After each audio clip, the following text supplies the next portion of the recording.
Pak Santo. Nah, di Gorontalo itu tentu kan banyak kasus-kasus, ya kan?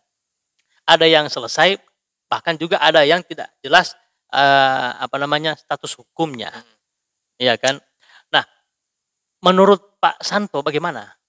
Dengan misalnya ada banyak kasus yang tidak jelas status hukumnya, tidak selesai. Iya, itu memang kadang sering ada yang tidak selesai, keluhan. Ada yang tak diam. Itu menjadi keluhan. Pertama begini, penegakan hukum misalkan dalam hal ini penegakan hukum pidana itu di situ ada 4 elemen. Kita menyebut itu caturwangsa ya. Ada polisi, ya, jaksa, hakim dan pengacara. Nah, proses atau penegakan hukum pidana ini dilaksanakan oleh 4 elemen ini, gitu kan? Atau apa istilah tadi? Caturwangsa namanya. Caturwangsa ya. Nah, ketika ada warga negara yang melaporkan suatu peristiwa pidana ke polisi, nah polisi dengan kewenangannya kan melakukan penyidikan, ya. gitu kan? Dan untuk menentukan ya penyelidikan ke penyidikan itu dibutuhkan 2 alat bukti. Oh ya. Ya. Kalau dari penyelidikan ada bukti permulaan yang cukup ya. Dalam hal ini 2 alat bukti yang sah. Nah, beberapa laporan ya atau aduan itu kadang mengalami mandek ya atau stagnan. Iya. Ya. Tidak jalan, tidak selesai. Istilahnya tak diam lah, tidak. Bahkan sampai ya sekarang itu istilahnya Pak Kapolri itu. No viral, no justice. Ya. Kalau bukan nanti kalau tidak viral tidak diproses. Iya. Jadi begini. Untuk sebuah proses ya dari penyidikan itu ada ketentuan hukumnya. Dalam hal ini ketentuan hukum acara pidana. Iya. Lalu kemudian ketentuan hukum lainnya. Kalau materialnya banyak ya. Kalau formilnya hukum acara pidana. Nah, untuk meningkatnya status mulai dari penyelidikan ke penyidikan tadi saya sebutkan di awal itu ada 2 alat bukti yang cukup. Yang dibutuhkan. Saksi, surat, itu, ahli. Nah, terkadang ya di dalam proses itu ada saksi, ya ada surat, tapi kemudian keterangan saksi itu ya belum bisa menerangkan ya, bahwa peristiwa pidana itu terjadi. Oh, iya. Penyidik dalam hal ini polisi ini tentu kan sangat hati-hati sekali. Iya. Menaikkan sebuah proses ya dari penyelidikan ke penyidikan. Pasti karena mereka juga kan ketika ini dinaikkan ke penyidikan dan ternyata misalkan ada tidak cukup lah misalkan atau bagaimana lah. Iya. Itu kan bisa di pra-peradilan. Gitu. Baik oleh pihak ya, misalkan itu saksi yang dijadikan tersangka ya. Atau melalui pihak ketiga misalkan LSM ya. Yang itu bisa semuanya bisa menggunakan jasa pengacara ya. Iya. Mereka sangat hati-hati sekali. Nah, sehingga memang untuk sebuah proses itu ya tuntas, dia memang panjang kalau perkara pidana. Iya. Gitu, panjang. Bahkan kita di LBH Limboto itu ya, ada yang perkara kita pernah laporkan itu ya, itu kalau saya hitung sudah 2 tahun tidak jalan-jalan. Contoh apa? Kasus susila. Gitu. Jadi kita menangani, kita jadi kuasa hukum korban. Ya. Jadi ada dugaan ya, seorang paman ya, seorang paman itu melakukan tindakan asusila terhadap ponakannya ya, di satu wilayah ya, di wilayah sana. Nah itu 2 tahun, sudah 2 tahun kita sudah laporkan, bahkan terakhir ya SP2HP dari mereka itu kita coba tanya, itu sudah naik di penyidikan, cuman belum ditetapkan tersangkanya. Tapi gitu. Berarti sudah cukup bukti kan? Iya. Cuma itu herannya kita kok belum ada penetapan tersangka. Memang penyidikan itu kan untuk mengumpulkan bukti. Iya. Dan menemukan siapa tersangkanya. Betul. Gitu. Ada juga kasus Yang pernah kita laporkan juga ya itu di Boliohuto, penipuan. Itu malah sudah lebih lama 3 tahun. Belum selesai. Bukan Belum mau ditetapkan. dibilang selesai, tidak jelas juntrungannya. Ketika kita coba koordinasi, kita tanya ke penyidik, macam-macam alasannya. Gitu, katanya ini tempuh saja secara perdata lah, apalah. Padahal nyata-nyata pelaku atau terlapor yang kita laporkan itu memang benar-benar tidak ada itikat baik. Iya. Gitu, pinjam uang katakanlah serak, gitu kan. 1% pun belum dikembalikan. Iya, itu kan nyata adalah penipuan, sebagainya, penggelapan. Gitu. Kalau mungkin dia masih bayar ya mungkin bisa kita gugat secara perdata. Iya. Nah, itu tidak naik juga. Jadi ini contoh-contoh gitu. kasus yang, iya. Pak Santo melihat adanya kasus-kasus yang dilaporkan kemudian tidak selesai-selesai, kemudian atau mandek. Nah, melihatnya bagaimana Pak Santo? Pertama begini. Yang pasti ketika kita mengadukan, kita melaporkan sebuah peristiwa pidana, kita memiliki harapan akan memperoleh rasa keadilan ya. Dipulihkan hak-haknya gitu kan.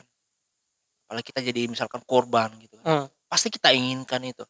Nah, namun terkadang pada pelaksanaannya harapan-harapan itu kan jauh dari jauh panggang daripada betul, istilahnya itu akhir-akhirnya begitu. Nah, kita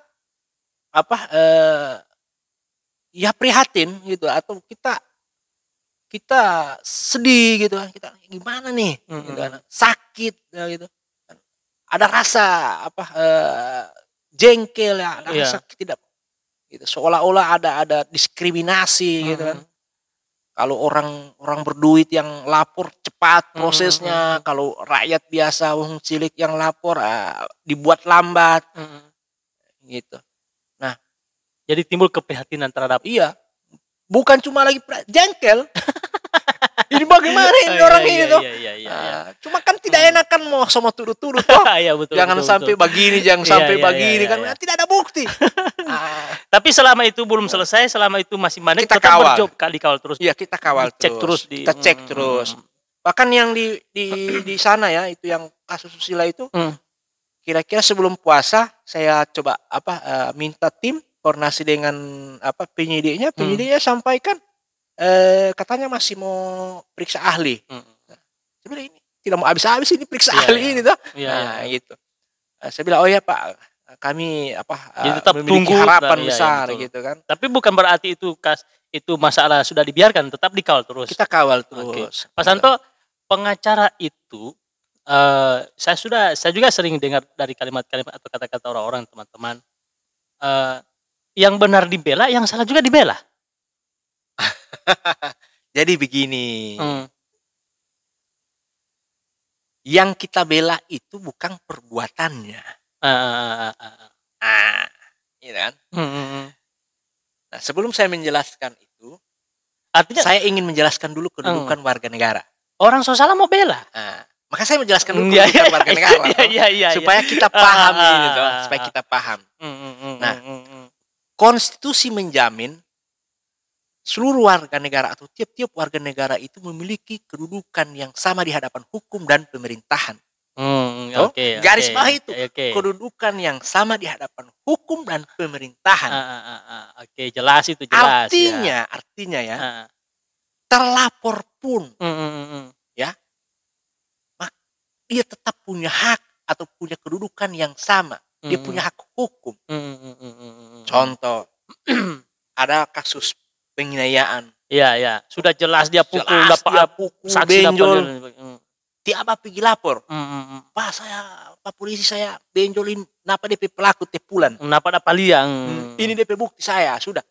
Dia proses lah polisi tuh. Dia proses lah polisi, baru kemudian visum, BAP, tetapkan tersangka. Tiba-tiba ada pengacara datang. Iya, betul. Karena memang ketentuannya begitu. Misalkan ada ancaman 5 tahun, so banyak-banyak inti apa tuh. Ancaman di atas 5 tahun kan harus didampingi pengacara. Nah, karena orang tidak mengerti, tidak memahami. Tamai lo mati bela pengacara. jatam teh mama mate wala uu. Tuh, ini kan begitu. Saya harus menjelaskan bahwa sekalipun dia pelaku, ya, tapi ada hak-hak dia itu yang harus dijaga dan dihormati. Iya. Contoh, Tio Boti sebenarnya lo mate karena osababu. Misalkan, wan ja sabo jal mate. Tio lo mate li aba karena ti aba talo hintinga mulu-mulu misalkan. Tuh, patalo lo hulua. Yang kedua, palili aba itu sebenarnya bukan cuma akibat pukulan Leo, ya, tapi mungkin akibat perbuatan ni aba sendiri misalkan bo benjol teh patah malu pemultimatif pelaku patah ti aba mama lo alih pali lebih data tuh. Sehingga ketika itu tidak ada pengacara, dikhawatirkan hak-hak tersangka ya, dia dalam memberikan keterangan itu kemudian dilanggar. Jadi pelaku itu kan harus dihukum ya, kalau dia terbukti dia harus dihukum sesuai dengan perbuatannya. Betul. Gitu. Jamalita bol mati dia atau patau hukumannya tinggi. Nah, disitulah tugas seorang pengacara memastikan bahwa hukum itu tegak. Bukan orang salah kita orang mau bela, tidak. Yang kita bela, yang kita jaga itu adalah haknya sebagai warga negara yang sama kedudukannya dalam hukum. Contoh ya. Tapi mudah-mudahan tidak ada sekarang itu begitu ya. Apa itu? Pada proses pemeriksaan, sebelum proses pemeriksaan itu biasanya ada interogasi. Iya. Dan itu biasa dilakukan pada pelaku kejahatan, misalkan premanisme, begal, apa segala macam. Sebelum di BAP itu kan ada interogasi. Dan mudah-mudahan sekarang sudah tidak ada. Mudah-mudahan tidak ada. Iya. Tapi pernah terjadi. Iya. Bosan iki. Ya mudah-mudahan sekarang sudah tidak terjadi itu. Karena mau heti ya toh. Iya. Tapi kan untuk supaya dia mengaku kan. Sebenarnya penu jahe pohutulio karena mau heti. Iya. Akhirnya dia ucapkan. Dia mau malah ngaku. Nah, disitulah kita jaga itu. Itu peran pengacara itu. Yang kedua tuh, misalkan ada hak-hak orang itu memiliki hak agar supaya disegerakan pemeriksaan. Jadi dia harus segera diperiksa. Yang oleh polisi misalkan jam 10. Mati ya. Mudah-mudahan tidak di Gorontalo. Mudah-mudahan tidak di sini. Tidak di Gorontalo. Atau di Indonesia tidak ada. Di luar negeri ada begitu. Iya. Tiliangannya jam 10, dia periksa nanti sore. Oh ya, peran pengacara itu kan mensegerakan. Jadi mensegerakan. Pak, panggilan jam 10 Iya. Mari ke Salomati ya. Dalam arti harus segera ada status hukumnya. Harus ada status hukumnya. Betul. Jangan dibiarkan. Jadi itu. Kedua, misalkan Tio Beitor, anak mati itu mungkin di Pilongan misalkan. Baru diperiksa dalam keadaan lapar. Nah, pengacara itu memastikan sebelum Mailong ayo. Iya. Andi Pilongan Komdan, kasih makan dulu.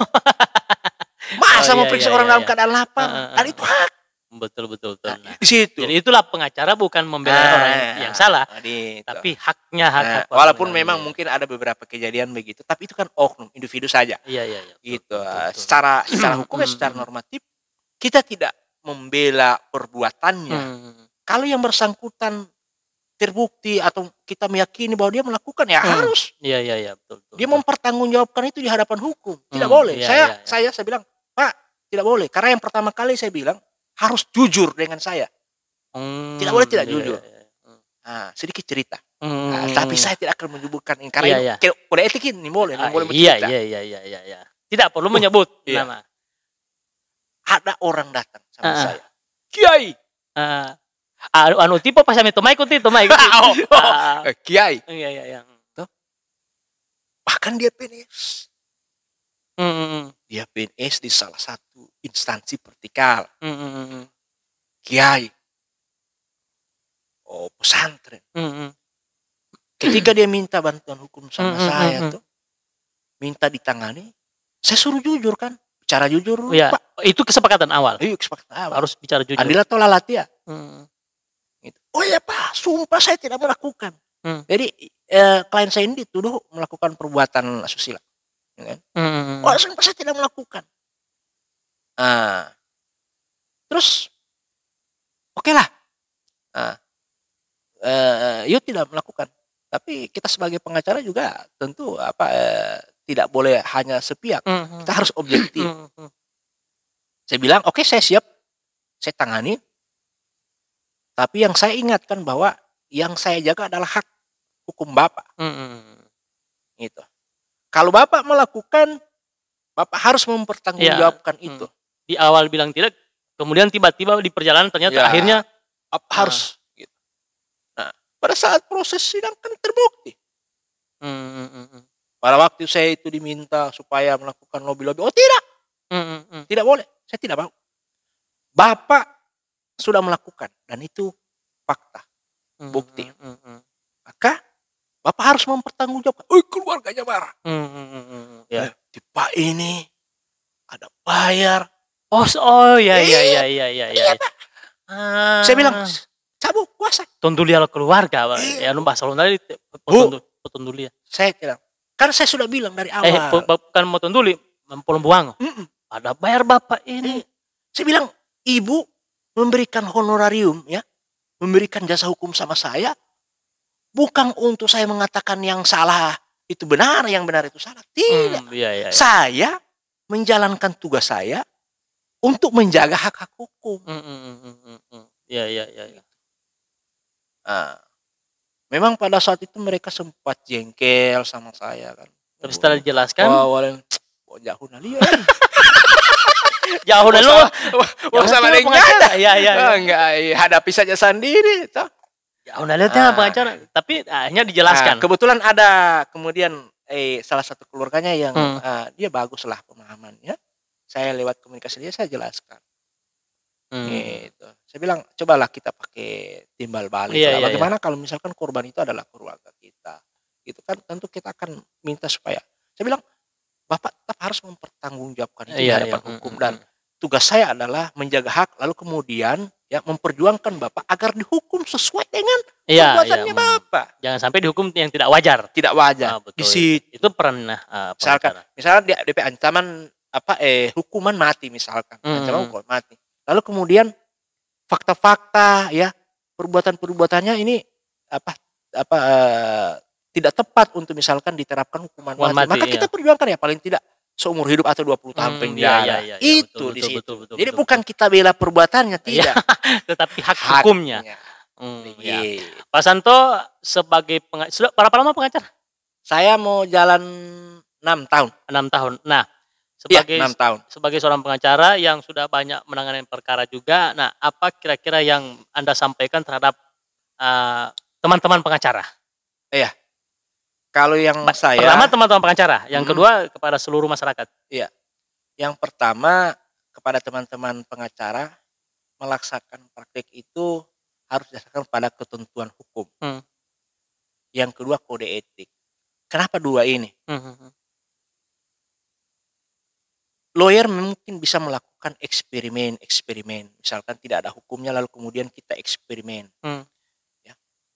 Tapi karena negara ini adalah negara hukum, ya, maka kita mendasarkan penanganan itu berdasarkan ketentuan hukum.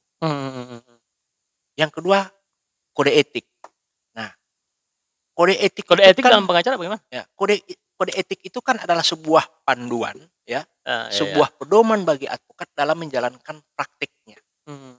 Di situ diatur tentang sikap, perilaku, hubungan antara pengacara dengan klien, hubungan pengacara dengan sesama pengacara, hubungan pengacara dengan masyarakat. Betul. Itu diatur.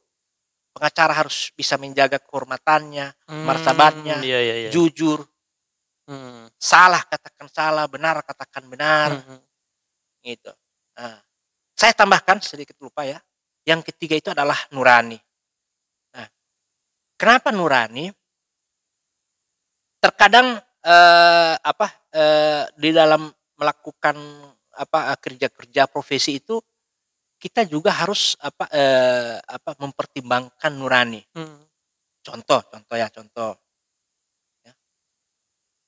Ketika kita mendapatkan klien, ya, maka kita harus melihat sisi kemanusiaannya. Ya, mengedepankan sisi kemanusiaannya. viral kemarin seorang anak menggugat ibu kandung. Iya, iya, iya. Bagi saya sebenarnya seorang pengacara yang mewakili anak menggugat ibu kandungnya itu memang dari sisi hukumnya tidak ada yang salah. Oh, iya, iya, iya, iya. Karena itu pekerjaan profesinya. Tapi dari sisi kemanusiaan, dari sisi nurani, ini ibu kandung. Betul. Kalau saya jadi pengacaranya saya enggak mau. Biar kau mau bayar berapa, saya mau gugat ibu kandungmu, saya enggak mau. Iya. Gitu. Jangan hanya karena bayaran mahal. Lalu kemudian kita berlindung atau berdalih, oh ini kan profesi. Iya, melupakan sisi kemanusiaan.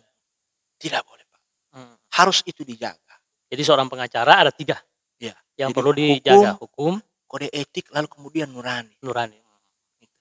Kadang-kadang saya itu kenapa itu nurani? Banyak kan yang masuk sama saya itu kan berperkara masalah waris. Iya.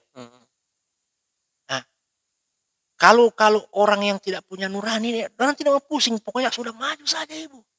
Iya. Maju tak gentar gitu kan, kira-kira begitu. Yang penting menang. Saya kan tidak, saya bilang tunggu dulu. Keluarga ini kasih baku dapat orang.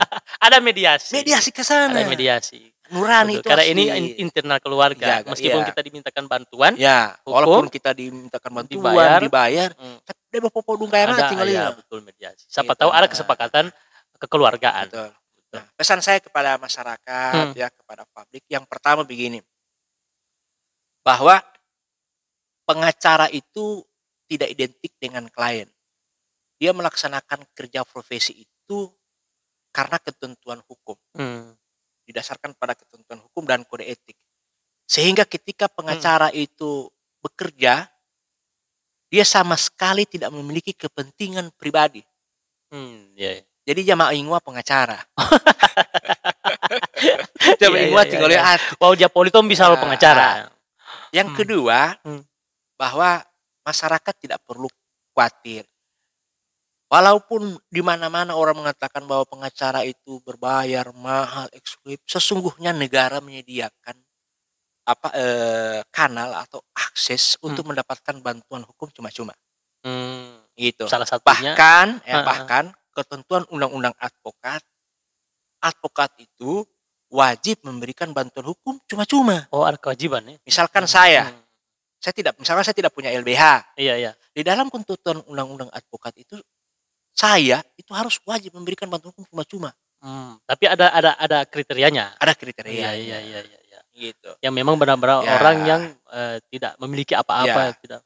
Ketiga, tapi butuh pendampingan. Yang ketiga, pesan saya kepada masyarakat. Kalau masyarakat misalkan membutuhkan bantuan hukum, sekarang di Gorontalo itu banyak sekali LBH. Datang saja di LBH, bawa KTP, bawa KK, SKTM, materai, insya Allah dilayani. Istilahnya dia tak amenga. Insya Allah dilayani. Dan di LBH Limboto juga seperti itu. Iya, kita di Limboto alhamdulillah tetap konsisten, kita memberikan bantuan hukum cuma-cuma. Gitu. Yang penting betul-betul susah. Jauh boleh pura-pura susah. Karena di SKTM buti kan SKTM buti mantawali oli sekikan SK SKTM. Benar. Jangan boleh nanti semua jadi pengacara pada negeri terus itu. Oke, terima kasih Pak Santo. Terima kasih sama-sama di Potliaba. Oke. Tas dulu. Tas. Kopi. Oke, terima kasih.